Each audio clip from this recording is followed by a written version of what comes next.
આજે આપણે વાત કરીશું કે ભારતના સૌથી બીજા નંબરના મહત્વ પુરાવા તરીકે જે પુરાવો હોય એ છે ચૂંટણી કાર્ડ, એટલે કે મતદાર યાદીના અંદર જે નામ હોય તેને ચૂંટણી કાર્ડ કહી શકીએ છીએ. તો આપણે આજે વાત કરીશું તમામ વિગતો કે ચૂંટણી કાર્ડ શું છે, કયા કયા લોકો કઢાવી શકે છે, તેના લાભ શું છે, તે તમામ મિત્રો આપણે આજે વાત કરીશું. તો સૌપ્રથમ ચેનલની અંદર નવા હોય તો ચેનલને સબસ્ક્રાઈબ કરજો, લાઇક કરજો, શેર કરજો, જેથી આવા તમામ પ્રકારના વિડીયો તમારા સુધી પહોંચતા રહે. તો સૌપ્રથમ આપણે વાત કરીશું કે મતદાર યાદીમાં નામ દાખલ કરવા માટે. તો મતદાર યાદીમાં જે નવું નામ દાખલ કરવું હોય તો ફોર્મ નંબર 6 ભરવાનું છે. જે ફોર્મ ઓનલાઈન અને ઓફલાઈન ભરતી વખતે નીચે બાબતનું ધ્યાન રાખવાનું રહેશે. એટલે કે જ્યારે મતદાર યાદીમાં નામ આપણું ના હોય, એટલે કે નામ નોંધણી કરવી હોય, 18 વર્ષની ઉંમર હોય, અથવા કોઈનું ચૂંટણી કાર્ડની અંદર કોઈનું મતદાર યાદીના અંદર નામ નીકળી ગયું હોય, તો જો તમારે કરાવવું હોય તો તમારે આ ફોર્મ ભરવાનું રહેશે. આ ફોર્મ ઓફલાઈન પણ છે અને ઓનલાઈન પણ છે.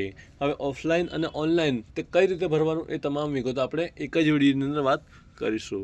તો ઓફલાઈન જો ફોર્મ ભરવું હોય તો તમારે જરૂરી પુરાવા સહિત તમારા જે તાલુકાના BLO હોય અથવા જે તમારા જ્યાં વોટિંગ આવતું હોય ત્યાં જે સાહેબ હોય એમને આપવાના રહેશે. અને ઓનલાઈન જો કરવું હોય તો અમારા થકી તમે કરાવી શકો છો. ઓનલાઈન કરવા માટે અમારા વોટ્સઅપ નંબર છે 7383707564. એની ઉપર સંપર્ક કરી અને તમે ઘરે બેઠા તમામ પ્રકારના ચૂંટણી કાર્ડના કામ કરાવી શકો છો.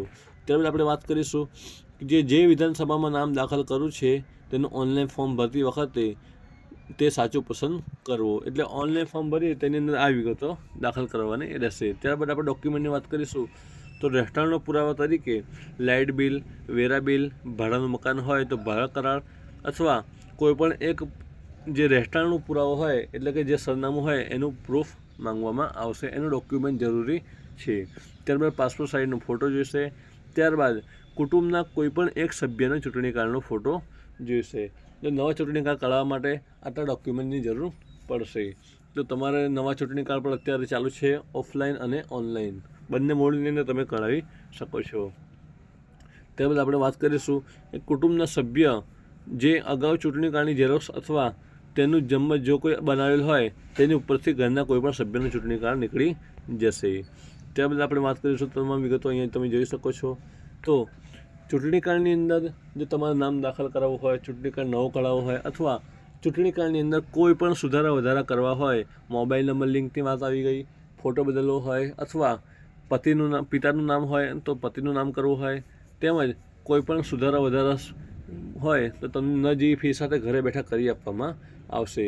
તો હમણાં વોટ્સઅપ નંબર ફરી એકવાર બતાવી દઈએ તો 7383707383707564 એ નંબર પર તમે સંપર્ક કરી અને તમે ન જેવી ફી સાથે ઘરે બેઠા તમામ પ્રકારના ચૂંટણી કાર્ડના કામકાજ કરાવી શકો છો.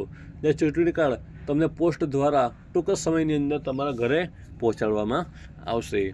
તો અમારા વોટ્સઅપ નંબર તમે સંપર્ક કરી અને તમે ચૂંટણી કાર્ડ કઢાવી શકો છો અને તમામ પ્રકારના ચૂંટણી કાર્ડને લગતા કામકાજ કરાવી શકો છો. તો ફરીવાર ચેનલને સબસ્ક્રાઈબ કરજો, લાઇક કરજો, શેર કરજો, જેથી આવા તમામ પ્રકારના લાભ, તમામ પ્રકારની સહાય, તમામ પ્રકારની યોજનાઓ, તમામ પ્રકારના અલગ અલગ પ્રકારની જે યોજનાઓ છે તેના લાભ તમને અને તમારા નજીકના મિત્રો સુધી પહોંચતા રહે. ચેનલની અંદર રહેવા બદલ આભાર.